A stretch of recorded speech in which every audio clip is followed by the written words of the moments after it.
ఈరోజు క్రైస్తవ పరిశుద్ధ జీవితం అనే అంశం మీద దేవుని వాక్యాన్ని పిల్లరా మరి ప్రభు మన కొరకు ఒక మంచి వర్తమానాన్ని సిద్ధపరిచారు. నేను దినము దేవుని వాక్యాన్ని నేను ధ్యానం చేసుకున్నప్పుడు దేవుడు నాకు ఇచ్చిన అంశాన్ని పిల్లరా ఇంకా మనము ఈ వాక్యాన్ని ధ్యానం చేద్దాం. ఒక మాట మనం చదువుకుందాం పిల్లరా. ఆదికాండము 3వ అధ్యాయము పిల్లరా. దేవుని యొక్క పరిశుద్ధ గ్రంథము నుండి ఆదికాండము 3వ అధ్యాయము మనము చూసినట్లయితే, అప్పుడు దేవుడైన యెహోవా ఇదిగో మంచి చెడ్డలను ఎరుగునట్లు ఆదాము మనలో ఒకని వంటి వాడాయను. కాబట్టి అతడు ఒకవేళ తన చెయ్యి చాచి జీవ వృక్ష ఫలమును కూడా తీసుకొని తిని నిరంతరము జీవించనేమో అని దేవుడైన యెహోవా అతడు ఏ నేల నుండి తీయబడునో దాన్ని సేద్యపరుచుటకు ఏదోను తోటలో నుండి అతన్ని పంపివేశను. అప్పుడు ఆయన ఆదామును వెళ్ళగొట్టి ఏదోను తోటకు తూర్పు దిక్కున కెరూబులను జీవవృక్షమునకు పోవు మార్గమును కాచుటకు ఇటు అటు తిరుగుచున్న ఖడ్గజ్వాలను నిలవబెట్టెను. గట్టిగా స్తోత్రించాను. లేదా మన యొక్క వర్తమానము ఈ యొక్క అంశంలో నుంచే మనం వెళ్తాం పిల్లరా. నేను దినాన్న దేవుడిచ్చిన వర్తమానం రాసుకున్నాను, కానీ ఈ మాట కూడా ప్రభు నాకు జ్ఞాపకం చేస్తారు. గట్టిగా స్తోత్రించాను పిల్లరా. గతంలో ఈ మాట మనం చాలాసార్లు చదువుకున్నాం. ఈ మాటలో గొప్ప సత్యము దేవుడు దాసించాడు పిల్లరా. మన వాక్యమును శ్రద్ధగా విందాం. ఏమండి, వాక్యాన్ని శ్రద్ధగా వినే క్రమంలో కొత్త కారులోని బిడ్డలు ముందుంటారని నేను ఎరుగుదును పిల్లరా. మీరు శ్రద్ధగా వాక్యం వినండి.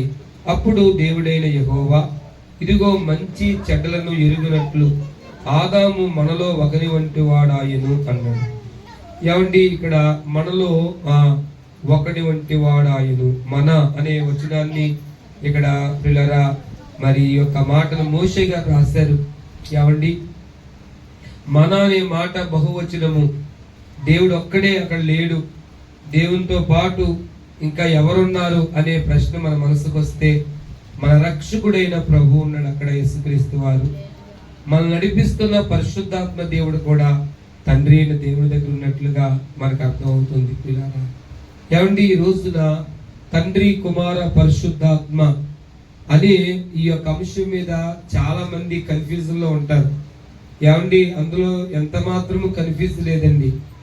దేవుని లేఖనాన్ని మనం జాగ్రత్తగా గమనిస్తే ప్రభువే మనకు సహాయం చేసి తన మనసులో ఉన్న సత్యాలు మనకు బయలుపరిస్తే కరుణగల దేవుడండి మన దేవుడు. ఏమండి, దేవుని లేఖనంలో ఒక మాట మనకు తెలుసు. యోహాను సువార్త 3వ అధ్యాయంలో ఆ మాట మనం చూస్తామండి. దేవుడు లోకమును ఎంతో ప్రేమించెను. ఈ మాట పదే పదే ఎందుకు ఏమండి నేను సంఘంలో జ్ఞాపకం చేస్తానో తెలుసా తల్లి, కొన్ని మాటలు మన మనస్సుల్లోకి రావాలి, అవి ముద్రించబడాలండి. ఆయన లోకమును ఎంతో ప్రేమించను. దేవుడు లోకమును ఎంతో ప్రేమించను కాగా ఆయన తన అద్వితీయ కుమారునిగా పుట్టిన వాడి యందు విశ్వాసముంచు ప్రతివాడు నశింపక నిత్య జీవం పొందినట్లు ఆయనను అనుగ్రహించను. ఏమండి, యేసుక్రీస్తు ప్రభువారు దేవుని కుమారుడు. ఆయనను ఈ లోకానికి ఎందుకు పంపవలసి ఉన్నదో ఆ మాటలో మనకు స్పష్టంగా రాయబడింది. దేవుడు లోకమును ప్రేమించను. లోకం అంటే మనుషులండి. చెప్పండి, లోకం అంటే ఎవరమ్మా? మనం చదువుకున్నప్పుడు కూడా మనం జ్ఞాపకం చేసుకున్నాం. ఎన్నో పద్యాలు, మంచి పద్యాలు మనకు ఉన్నాయండి. మన దేశంలో గొప్ప కవులు ఉన్నారండి.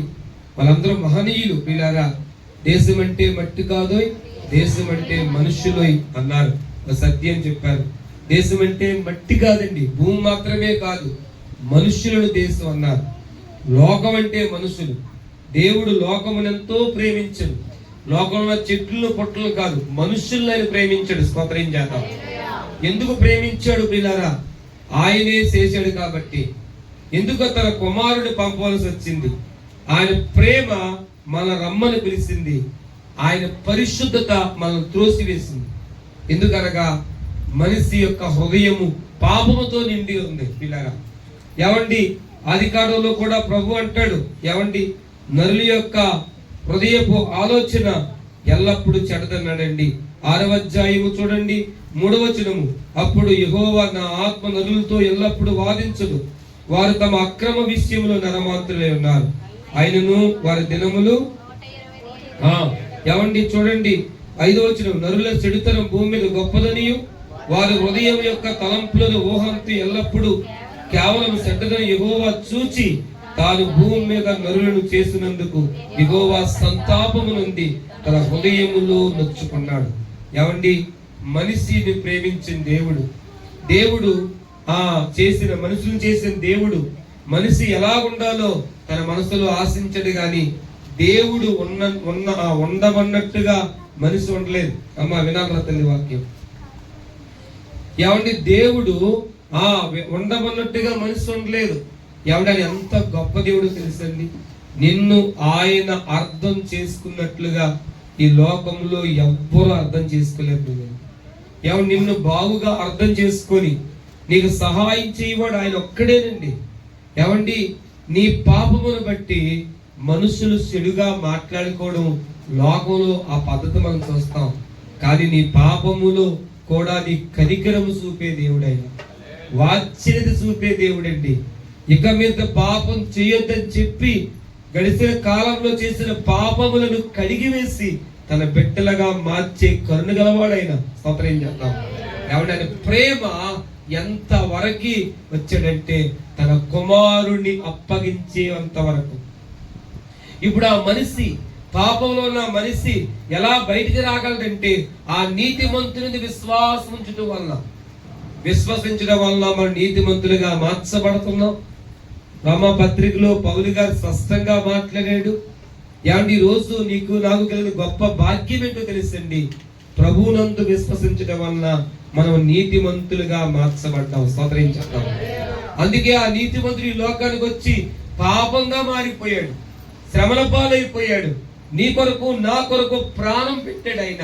ఇప్పుడు ఆయన ఎందుకు విశ్వసించినట్టు వారు నీతిమంతులుగా మారతారు. గట్టిగా స్తోత్రం చేద్దాం. ఏమండి, ఈ కృప ఈ రోజు మనం అనుభవిస్తున్నాం. ఏమండి, ఆదాము దినాల్లో ఆ కృప లేదండి. ఆదాము పాపం చేస్తున్నప్పుడు ఆజ్ఞ అతిక్రమమే పాపమని యోహాను భక్తుడు చెప్పినట్లుగా ఎప్పుడైతే దేవుడు తినొద్దన్న పండు తిన్నాడో ఆదాములోకి పాపం వచ్చింది. ఆదాముకి మంచి చెడ్డ కూడా తెలిసిందండి. ఈరోజు మనిషికి తెలుసండి ఏది మంచో ఏది చెడో. ఈ మాట మాట్లాడడం చెడుని సంగతి తెలిసి కూడా దాన్నే ఎంచుకుంటాడు మనిషి స్వభావం. ఏమండి, ఈ పని చేయడం చెడు, అయ్యో నాతో ఉన్నవాడికి అన్యాయం చేయకూడదు, ద్రోహం చేయకూడదు అని ఎరుగు కూడా ద్రోహం చేస్తాడు మనిషి. ఏమండి, చెడునే ఎంచుకుంటారండి మనిషి. ఆ చెడును తీసివేయడానికే ఆ దేవుడు నీ పాపము నా పాపం కొరకు సిలువలో మరణించాడు. ఎవరో ఒక ఆయన ఈ మధ్యకాలంలో తిరుగుతున్నాడండి. మనం చూస్తున్నాం, గత 4-5 సంవత్సరాల నుంచి ఫేమస్ అయ్యాడు ఆయన. ఎలా ఫేమస్ అయ్యాడో తెలుసండి, క్రీస్తుని దూషించడం వల్ల. ఏమండి, ఈ రోజు దూషించేవాడికి కూడా ఆయన కనికరం వల్లే ఫేమస్ అవుతున్నాడు, ఆయన కనికరం వల్లే బతుకుతున్నారు. ఈ విషయం వారికి తెలియదండి. సిలువలో 3 మేకులు పీక్కోలేకపోయాడు. ఆ విషయం ఆయనకు అర్థం కాక ఆయన సిలువలోకి తప్పించుకోక రాలేదు, సిలువ మరణం పొందడానికి వచ్చాడు ఆయన. స్తోత్రం చేద్దాం. అందుకే యెరూషలేములో శ్రమలు ఉన్నాయని సంగతి చెప్పిన దేవుడు, నా కొరకు బంధకాలు ఉన్నాయి, ఆడ సిలువ మరణం ఉంది, మనుష్య కుమారుని పట్టుకొని సిలువ మరణకు అప్పగిస్తారు, 3వ దినాన్ని తిరిగి లేస్తాడు అని చెప్పి యెరూషలేమునకు ముందుగా వెళ్ళిన దేవుడు అని గట్టిగా స్తోత్రం చేద్దాం. ఆయన సిలువ మరణం పొందడానికే వచ్చాడు. ఆయన మరణం పొందితేనే నాలాంటి పాపి రక్షించబడతాడు, నాలాంటి పాపి పరలోకంలో చేర్చబడతాడు. పరలోకం అనగా పాపులుండే పట్టణం కాదండి, నీతిమంతులుండే పట్టణము. అందుకే నేనుండే స్థలములో మీరు ఉండులాగున మీ కొరకు స్థలము సిద్ధపరచ వెళ్ళిచున్నాను అన్నాడు ఆయన. గట్టిగా స్తోత్రం చేద్దామా. నీతిమంతులుగా మార్చి మనం తీసుకెళ్ళబోతున్నాడు ఆయన. కాబట్టి ప్రియులారా, ఇక్కడ చూడండి, దేవుడు అంటున్నాడు, ఇదిగో మంచి చెడ్డలు ఎరుగునట్లు ఆదాము మనలో ఒకని వంటి వాడాయను. కాబట్టి అతడు ఒకవేళ తన చెయ్యి చాచి జీవవృక్ష ఫలమును కూడా తీసుకొని తిని నిరంతరము జీవించనేమో అని దేవుడు ఆలోచించాడు. ఆదామును ఏదోని తోటలో ఉండలేకుండా బయటికి పంపించి, ఒక మాటలో చెప్పాలంటే ఆదామును వెళ్ళగొట్టి ఏదోను తోటకు తూర్పు దిక్కున కెరూబులను జీవవృక్షములకు పోవు మార్గమును కాచుటకు ఇటు అటు తిరుగుచున్న ఖడ్గజ్వాలను నిలవబెట్టాడని దేవుడు గట్టిగా స్తోత్రించాడు. ఈ మాట మనకు ఆశ్చర్యం కలిగిస్తుంది. ఏదో తోటను వేసిన వాడు ప్రభువే, ఆదామును తెచ్చి అందులో పెట్టినవాడు దేవుడే. కానీ ఇప్పుడు ఏదో తోట నుండి ఆదాము గంటివేయబడ్డాడండి, తోలివేయబడ్డాడు. దేవుడు మనసులో ఏమనుకుంటున్నాడండి? ఒకవేళ ఆదాము చెయ్యి చాచి జీవవృక్ష ఫలాలను తినేస్తాడేమో. జీవవృక్ష ఫలాలను తినడము ఆదాము దేవుడికి ఇష్టం కాదా అనే ప్రశ్న వస్తుంది మనకి. ఏమండి, 2వ అధ్యాయము 16వ వచనంలో చూడండి, దేవుడు చెప్పాడండి, మరియు దేవుడైన యెహోవా ఈ తోటలో ఉన్న ప్రతి వృక్ష ఫలమును నీవు నిరభ్యంతరముగా తినవచ్చు అన్నాడు. ఆయన తినొద్దు అని చెప్పే మాట ఏంటి? మంచి చెడ్డలు తెలియనిచ్చే ఆ వృక్ష ఫలం మాకు నువ్వు తినకు, తింటే చచ్చిపోతావు. మనకి ఎక్కడైతే మరణం ఉందో, ఎక్కడైతే మనకి కీడు వస్తుందో అక్కడ ప్రభు ఉంటాడండి. అది చెయ్యొద్దని చెప్పడానికి గట్టిగా స్తోత్రం చేద్దాం. ఈరోజు దేవుని మాటకు లోబడితే, దేవుని మాటను స్వీకరిస్తే, ఆయన మాటకు విధేయుడివైతే మేలెవరికో తెలుసమ్మా, నీకే. గట్టిగా స్తోత్రం చేద్దాం.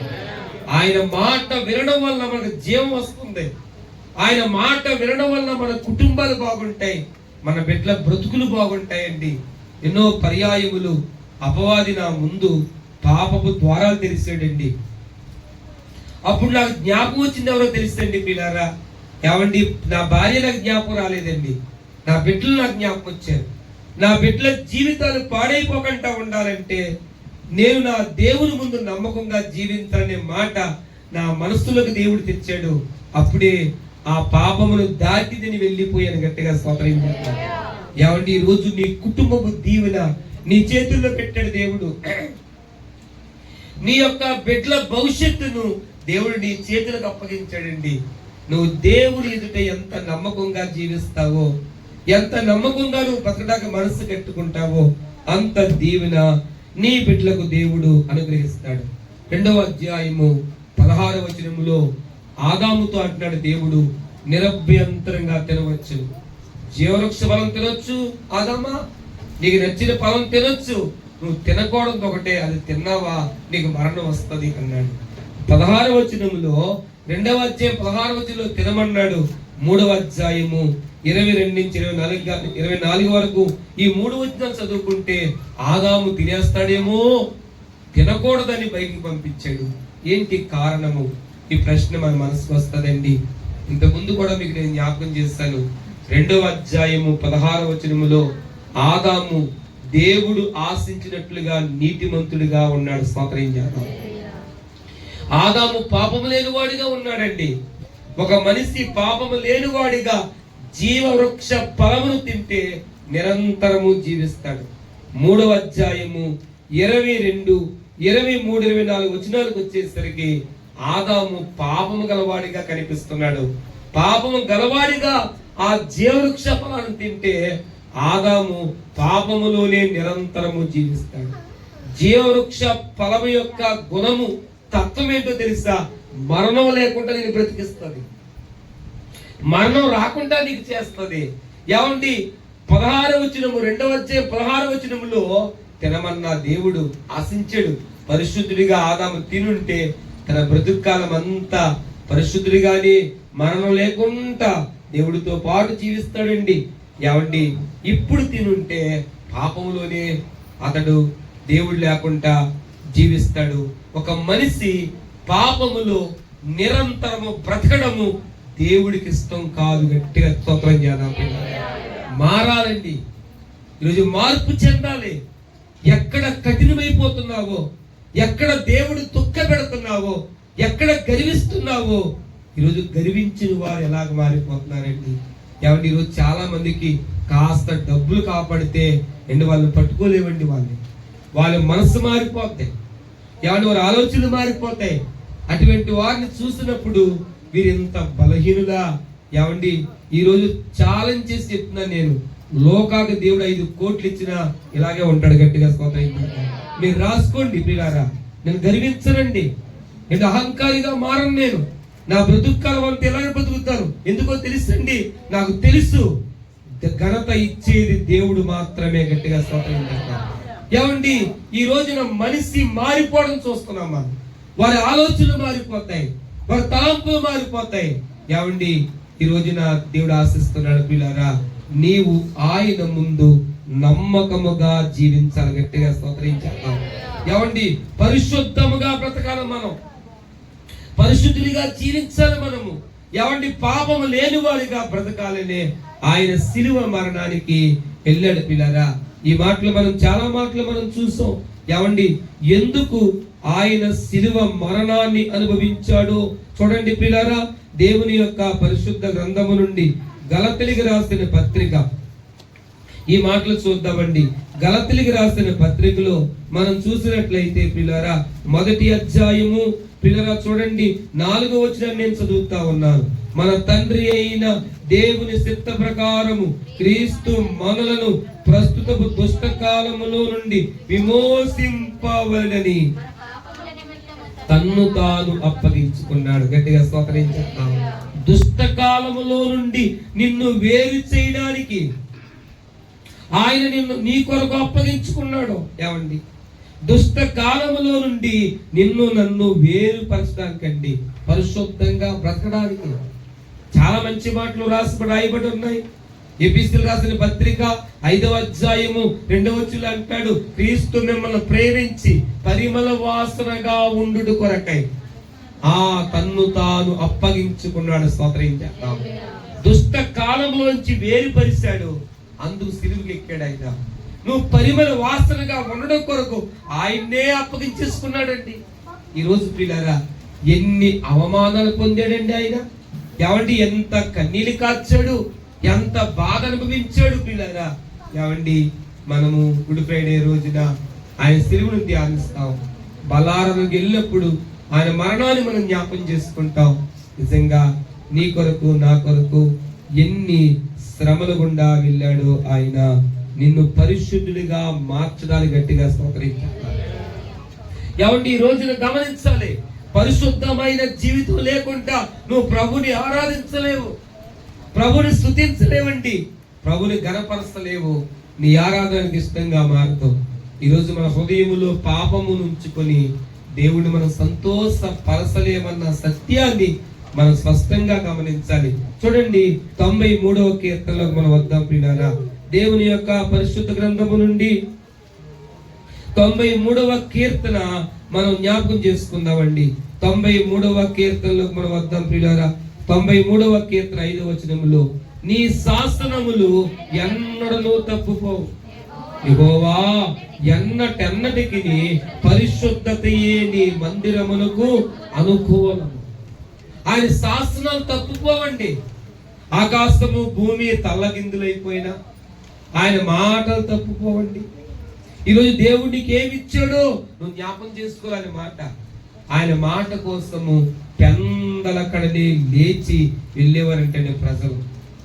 యేసు ప్రభు వారిని వెంబడించే వారిలో ఏమండి 5 రకాల మనుషులు ఉంటారని మనం ఒక మంచి దైవజుడు మంచి వాక్యం చెప్పారండి. ఏమండి, మీరు యూట్యూబ్కి వెళ్ళండి, శ్రేష్టమైన సేవకులు ఉన్నారండి, అందులో మంచి వాక్యం బోధిస్తున్నారు పిల్లారా.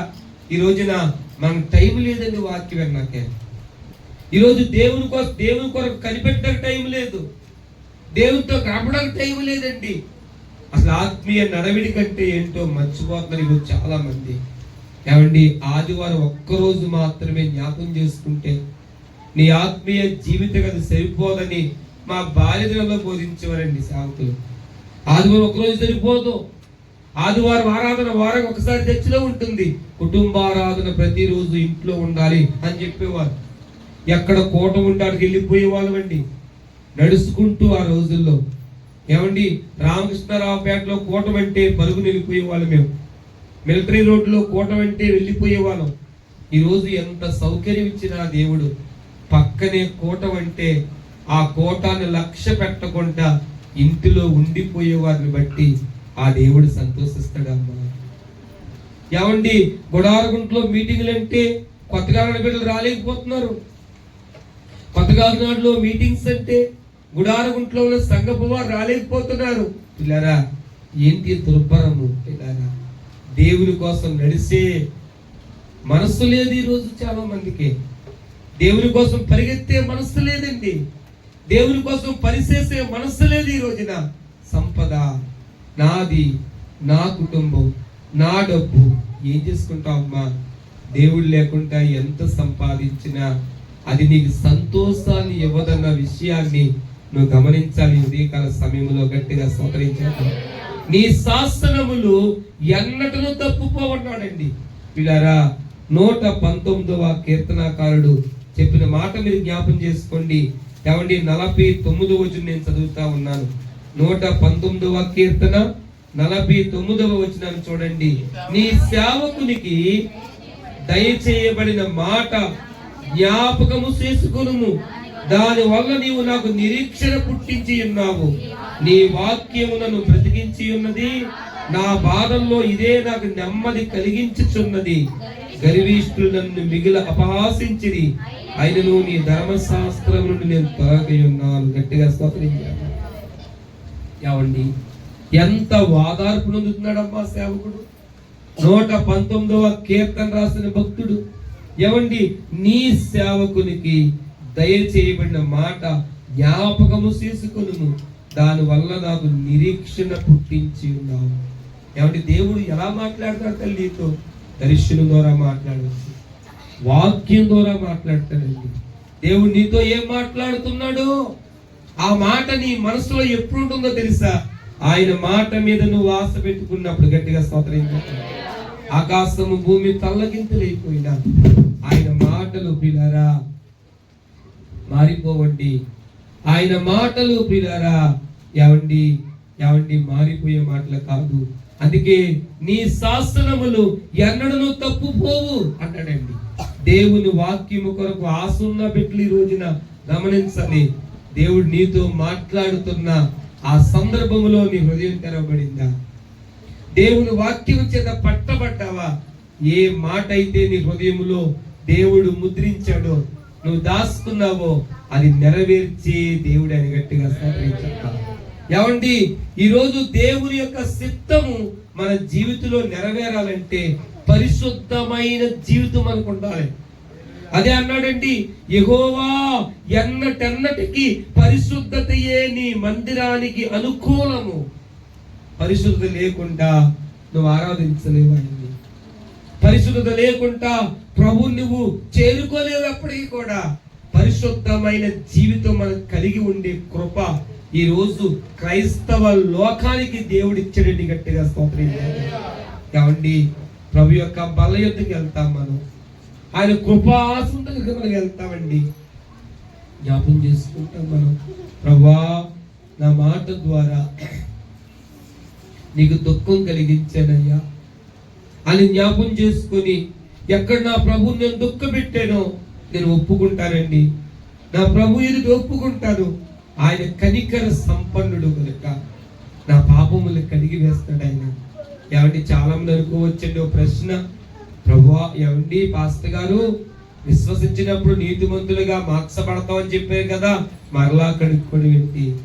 లోకంలో ఉన్నంత కాలము ఏదో ఒక వైపు నుంచి బురద అంటుకుంటుందండి. నీ నోరు పాడవుతూ ఉండొచ్చండి, కొన్ని సందర్భాల్లో ఇదేదో పాడవచ్చు. కానీ మనం భయంకరమైన పెద్ద పాపాలు వదిలేస్తాం. ఎప్పుడైతే విశ్వాసం ఉంచామో పెద్ద పాపాలన్నీ వదిలేస్తామండి. ఒక రోజున దైవజనులైన పిల్లరా, ఒక మంచి దైవజనులు ఏమండి ఉండేవారండి, పారా సామ్యరయ్య గారు. క్రైస్తవులంట పెద్ద పాపాలు వదిలేస్తారంట. వ్యభిచారం వదిలేస్తారు, దొంగతనం వదిలేస్తారు, నరహత్య వదిలేస్తారు, కానీ చిన్న చిన్న పాపాలను విడిచిపెట్టండి. ఏ మనిషి కూడా పెద్ద రాళ్ళు తగిలి పడిపోడు, చిన్న రాయి కాలు తగిలి పడిపోతాడు. ఈరోజు క్రైస్తవుడు చిన్న చిన్న పొరపాట్లు పడిపోతున్నారు అని ఆ దైవజనుడు నాకు చెప్పిన మాట ఇంకా నా మనసులోనే ఉందండి. నా యవన ప్రాయములో ఆ దైవజనుడు చూడగానే నా మనసులో ఒక సంతోషం పొంగేదండి. మా ఆత్మీయ తండ్రి ఆ దైవజనుడు తీసుకొచ్చేవారు. ఈరోజు మనం గమనించాలి, చిన్న చిన్న పొరపాట్లు, అబద్ధం పర్వాలేదు, అయ్యో మోసం చేయడం పర్వాలేదు, ఎనుకొని పిల్లరా మనము పడిపోతా ఉంటాం, కానీ ప్రభు అంటున్నాడు వాటిని విడిసి పెట్టాలి. గట్టిగా స్తోత్రించాలి. ఆయన కృపాస్త్రం దగ్గర మనకు కనికరం దొరుకుతుందండి. పరిశుద్ధతయే యెహోవా. ఎన్నటన్నటికి కాలాలు మారిన, తరాలు మారిన, పరిశుద్ధమైన జీవితం లేకుండా ఎవడు నిన్ను ఆరాధించలేడు. గట్టిగా స్తోత్రించాలి.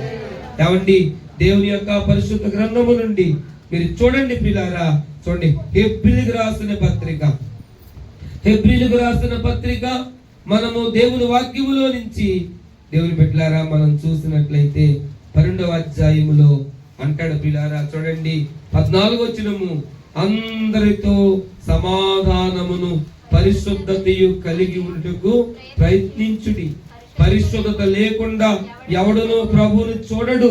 మీలో ఎవడైనను దేవుని కృపను పొందకుండా తప్పుపోవునేమో అనియు సేదైన వేరు ఏదైనా మొలిసి కలవర పరుచుట వలన అనేకులు అపవిత్రులై పోదురేమో అనియు జాగ్రత్తగా చూసుకోమని ఒక వ్యక్తిని ఎగ్జాంపుల్ చూపించాడు హెబ్రీ గ్రంథకర్త. గట్టిగా స్తోత్రించారు.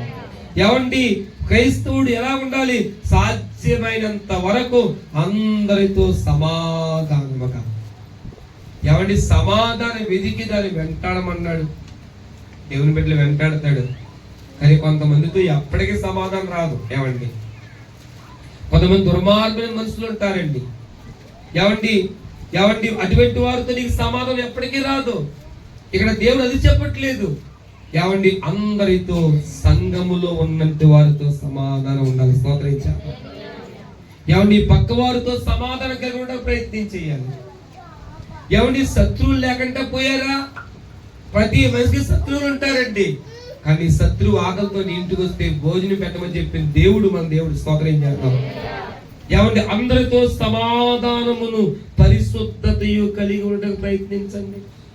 పరిశుద్ధంగా బ్రతకడానికి ప్రయత్నిస్తున్నావా? ఈ రోజున ఒక యవనస్తుడు అనుకోవాలి, ప్రభువా నాయన ఉదయం లేచినప్పటి నుంచి ఇంతవరకు తన నమ్మకంగా బ్రతికేనయ్యా తండ్రి, నాకు మంచి నడవడికి ఇచ్చావు ప్రభువా, ఏ పాపం దగ్గర నేను ఆగిపోలేదు నాయన, ఎక్కడా నేను దుఃఖపరచలేదు ప్రభువా, నీకు వందనాలు తండ్రి, ఈ రాత్రి నేను కాపాడు ప్రభువా, రేపు కూడా నాకు అలాగే నడిపింపి ప్రభువా అనే ఆశ యవనస్తుల్లో కనిపించాలండి. అసలు ప్రయత్నమే లేదు. ఎటు గాలి వేస్తే అది ఎగిరిపోయేవారు, ఎటు ద్వారాలు తెరవబడితే అది వెళ్ళిపోయేవారు. ఎవరో తెలుసండి, గింజలు కాదని పొట్టు. ఏమండి, ఆయన తన కళ్ళమును బాగుగా శుభ్రం చేసి తినవటం ఉందంట. ఏమండి, చాటలో వేసి చెరిగే రోజు ఒకటి ఉంది. గోధుమలు తన కొట్టులో వేసుకుని పొట్టు అగ్నికి వెళ్ళిపోతుంది, ఆరని అగ్నికి. ఏండి, భక్తుడైన పిల్ల యెషయా అంటాడు, అయ్యా మా దోషములు పెట్టి మేము ఆకులు వలె వాడిపోతుంది. పాపము ఎప్పుడైతే నీలో నివాసం చేస్తుందో నువ్వు సారము లేని వాడిగా మారిపోతావు. ఎవరి స్టెబిలిటీ లేని వాడిగా మారిపోతావు. కారణం ఒకటే, పాపము నీ మీద అధికారం చేస్తుందని దేవుని లేఖనం సెలవిస్తుందండి. ఈ లోకములో ఏ బంధకాలైనా విడిపించే వారు ఉన్నారేమో కానీ పాపం అనే బంధకాల నుంచి విడిపించే రక్షకుడు యేసయ్య ఒక్కడే సర్వలోకానికి. గట్టిగా స్తోత్రం చేస్తారు. ఆయన ఒక్కడే విమోచకుడు. ఎందుకంటే ఆయన ఒక్కడే నీ పాపభారం మోసుకుంటా వెళ్ళిపోయాడు.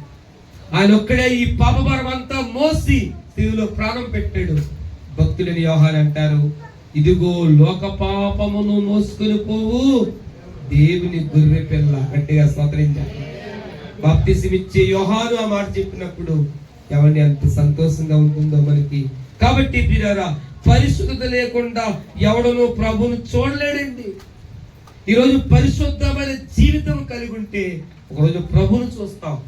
ఒక ఎగ్జాంపుల్ చెప్పాడండి ఆయన, సేదైన వేరు మీలో ఎవడైనను దేవుని కృపను పొందకుండా తప్పిపోవునేమో అనియు సేదైన వేరు ఏదైనా మొలిచి కలవర పరుచుట వలన అనేకులు అపవిత్రులై పోదురేమనియు ఒక పూట కూటి కొరకు తన జ్యేష్ఠత్వపు హక్కును అమ్మివేసిన యాసా వంటి భ్రష్టుడైనను వ్యభిచారి అయినను ఉండినేమో అనియు జాగ్రత్తగా చూసుకోండి. ఏమండి, యాసావు జీవితం మీద మనము కొన్ని ప్రసంగాలు విన్నాం. ఎందుకు భ్రష్టుడైపోయాడు? యాసావు జీవితంలో వ్యభిచారం చేసినట్టు ఉండదు, కానీ పరిశుద్ధాత్మ దేవుడు అన్నాడు వ్యభిచారి అయినను అన్నాడండి. ఏమండి, కొన్నిసార్లు మన నడవడికలో వ్యభిచారత్వం కనిపిస్తుందండి. 106వ కీర్తన 39 అంటాడు, వారు తమ నడవడికలో వ్యభిచరించిన వారయ్యి. నీ నడవడికి కూడా పాపంగా ఉంటే పిల్లారా, నువ్వు వ్యభిచారం వేసిన అవసరం లేదు, కానీ అదే సూచిస్తుందన్నాడు. పిల్లారా, మాట వినని తత్వము, తిరుగుబాటు స్వభావము దేవుని ఎదుట ఆనాటి ప్రజలు ఇశ్రాయేలీయులు అరణ్యంలో చేసిన సంగతిని జ్ఞాపకం చేసుకుంటూ 106వ కీర్తనకాడు రాసుకుంటూ వచ్చాడండి. వారంట దేవుడు చేసిన మేలు వెంటనే మరిసిపోయారంట. కొంతమంది ఆపదొస్తే దేవుడు, కష్టం వస్తే దేవుడండి, దేవుడు స్వస్థపరిచిన తర్వాత, కుటుంబానికి సమాధానం ఇచ్చిన తర్వాత దేవుడినే మరిసిపోయిన మనుషులు ఎవరో తెలుసండి? వ్యభిచారపు నడవడిక గలవారు. మీరు చూపిస్తారు వాక్యాన్ని చూడండి. 106వ కీర్తనలోకి రండి ప్రియులారా.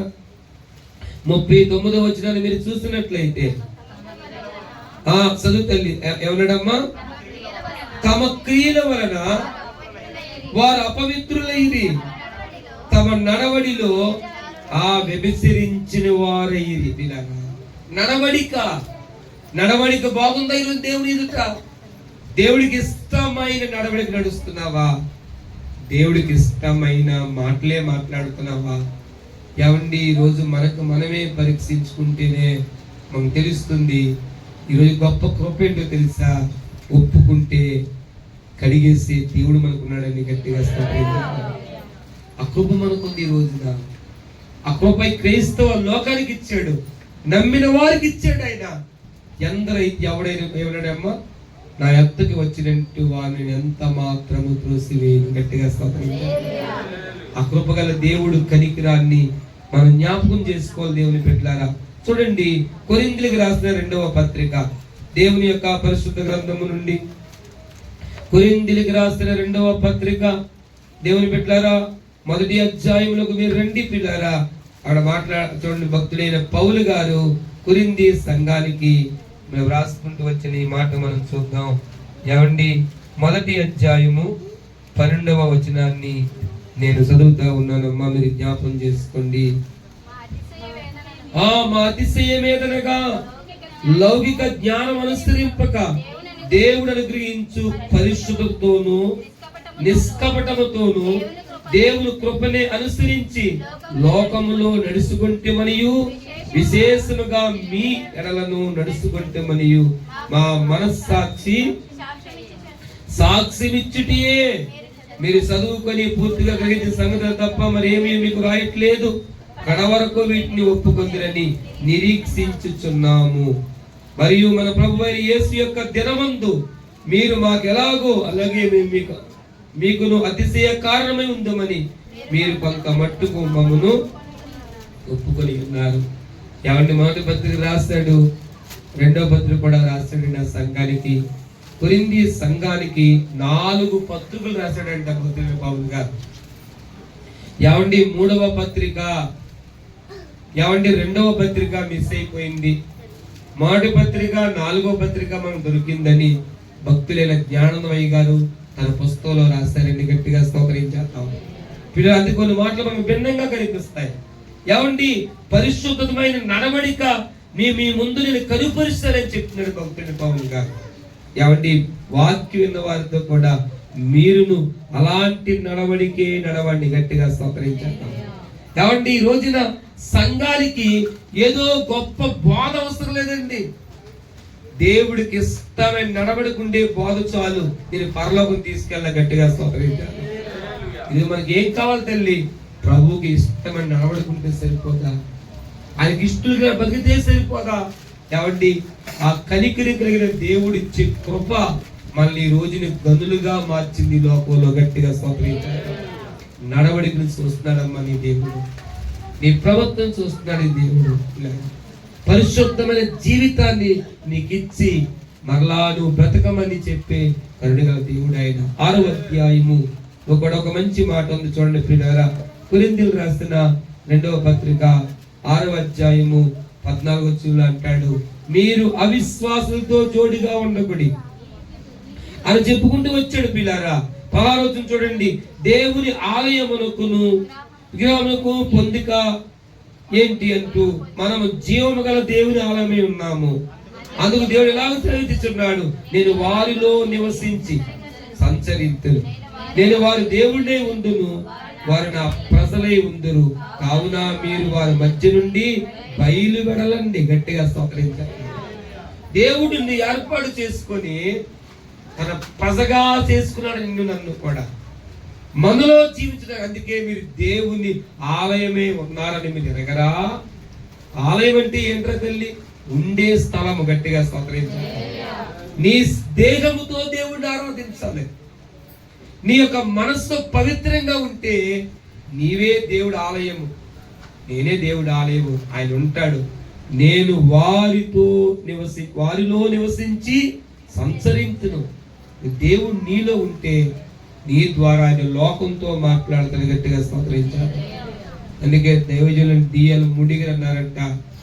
ఎవరో యవనస్తులు ట్రైన్లో ప్రయాణం చేస్తుంటే అలాగే గేమ్ ఆడుతూ కార్డు ఆడుతున్నారండి, బ్యాకాట. అంకుల్ గారు, మీరు కూడా మాకు మనసు తక్కువ వచ్చి ఆడుతున్నారంటే, ఈ చేతులు నాకు కావు, యేసు ప్రభు అని చెప్పాడంటే. గట్టిగా స్తోత్రించాడు. మొదట్లో వాళ్ళు నవ్వారు, కానీ ఆయన దేవుని వాక్యం చెప్తే వాళ్ళ మారుమనసు పొంది బాప్తిజం తీసుకున్నారంటే. గట్టిగా స్తోత్రించాడు. ఏమని అంటాడు? ప్రత్యేకముగా ఉండుడి, అపవిత్రమైన దాన్ని ముట్టకూడదు ప్రభు చెప్పుచున్నాడు. మరియు నేను మిమ్మల్ని చేర్చుకుందును, మీకు తండ్రినే ఉందును, మీరు నా కుమార్తెలే ఉందురని సర్వశక్తి గల దేవుడు ప్రభు చెప్పుచున్నాడు. ఏమంటే విడిపించిన తర్వాత, ఏర్పాటు చేసుకున్న తర్వాత ఒక ప్రత్యేకమైన జీవితాన్ని దేవుడు మనకి ఇచ్చాడండి. స్తోత్రం చేద్దాం.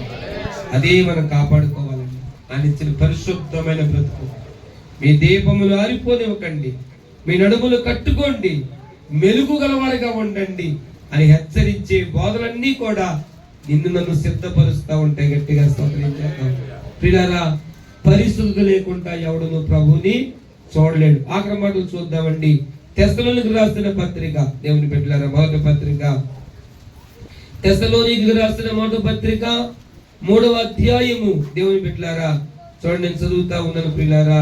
12-13 వచనాలు మీరు చూసినట్లయితే, మరియు మన ప్రభువైన యేసు తన పరిశుద్ధులందరితో వచ్చినప్పుడు మన తండ్రి అయిన దేవుని ఎదుట మీ హృదయమును పరిశుద్ధ విషయమై అనిత్యమైనదిగా ఆయన స్థిరపరచుడికై మేము మీ ఎడల ఎలాగూ ప్రేమలో అభివృద్ధి పొంది వర్ధిల్లుచున్నామో అలాగే మీరును ఒకని ఎడల ఒకడు మనుషులందరి ఎడల ప్రేమలో అభివృద్ధి పొంది వర్ధిల్లినట్టు ప్రభు దయచేయును గాక. ప్రేమలో వర్ధిల్లమన్నాడు ఆయన.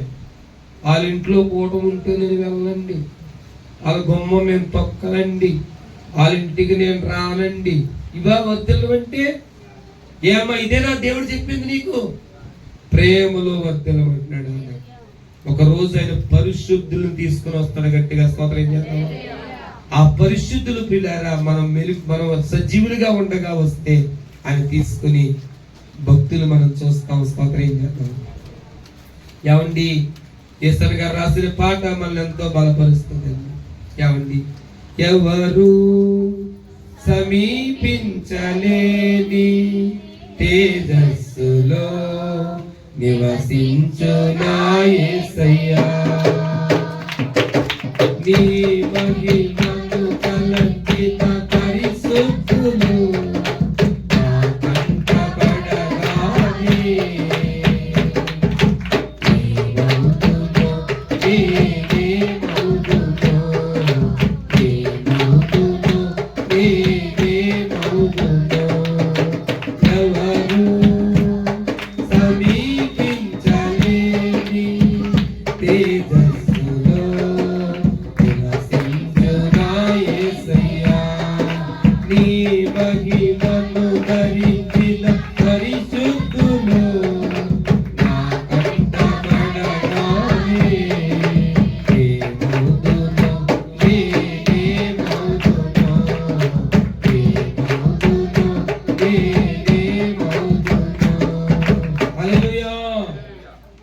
గమనించండి దేవుని బిడ్డలారా. సాధు సుందర సింగ్ దైవజనం మనం చూడలేదండి. ఆ రోజు మనం చూస్తాం. గట్టిగా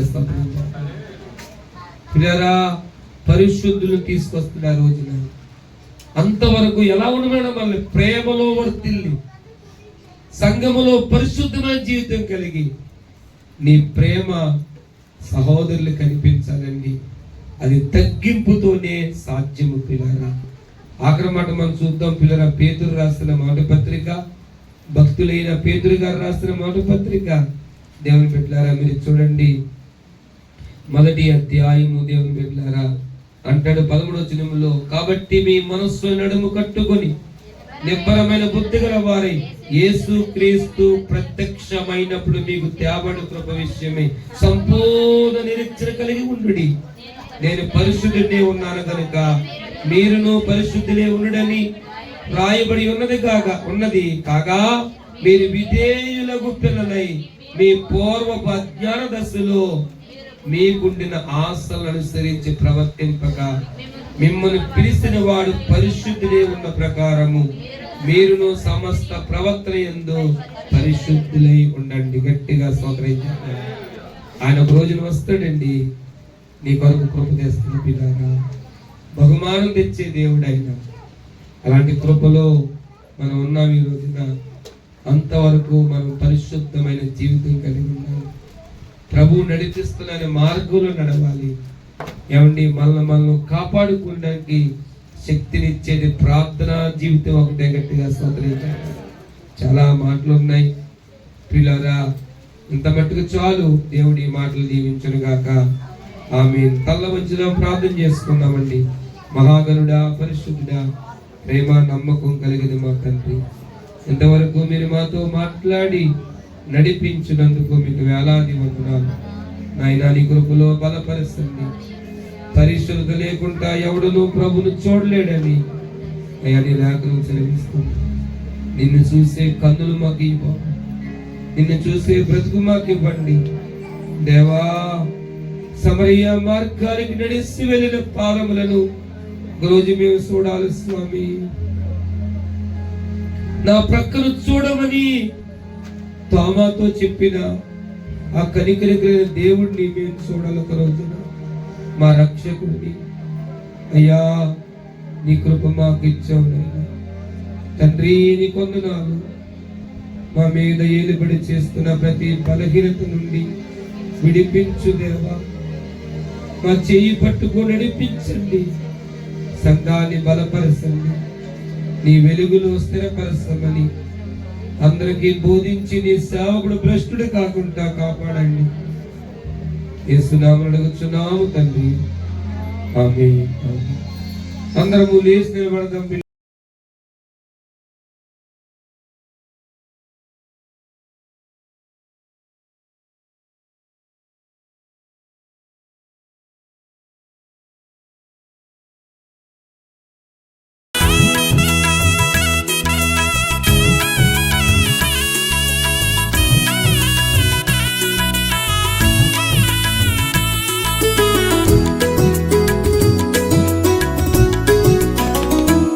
ఎవరు సమీపించలేని తేజస్సులో నివసించు నా యేసయ్యా. ఎవరు సమీపించలేని